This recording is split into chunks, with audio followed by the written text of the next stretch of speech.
Today, we're going to talk about Bitcoin, and we're going to be discussing the HODL Waves or HODL Waves, whichever you prefer.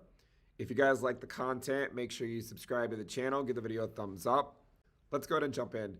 So the HODL Waves are an interesting metric to use because they allow us to investigate whether people are selling in terms of long-term holders or if they're not, or if speculation is so rampant that there's a lot of new short-term holders.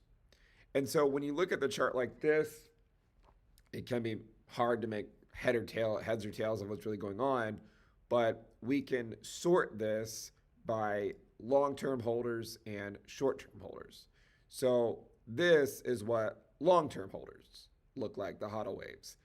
And in this instance, we're defining long-term holders as anyone who has held Bitcoin in their wallet for at least 6 months.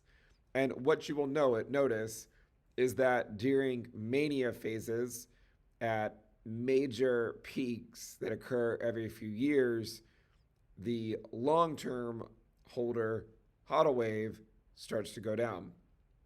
And one of the reasons for that, of course, is because people who have been holding on to their Bitcoin for a longer period of time start to sell into that.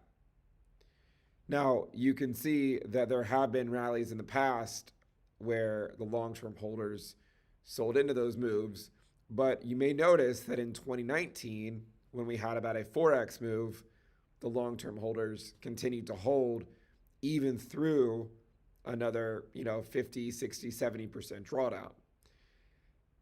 I think the reason for that is because a lot of times longer term holders don't tend to sell until Bitcoin breaks new highs, right?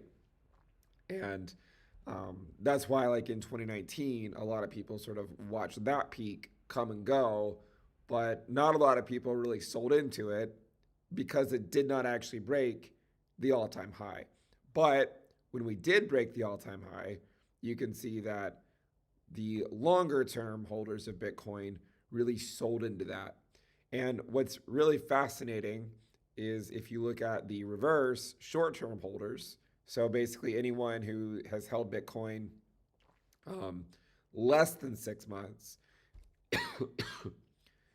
you can see that the peaks on long-term holders, on short-term holders, tend to top out right around Bitcoin peaks. So new retail enters into the market aggressively, leads to a mania phase, and then they are pretty quick to leave. And in 2019, you can see that there was not really a big push up in this metric, but you can see that it was there in 2021 when we broke to new all-time highs. You can also see that in 2017, we got this major move up after we broke through to new all-time highs. You could also go isolate individual ones, let's say the 1 year to the 2 year, and try to observe trends there as well. For instance, you can see that in this case, they tend to, you can see previously, this one tended to bottom out at major peaks, right? It bottomed out here at this peak. It bottomed out here at this peak. It bottomed out at this peak, and then bottomed out over here at around this peak.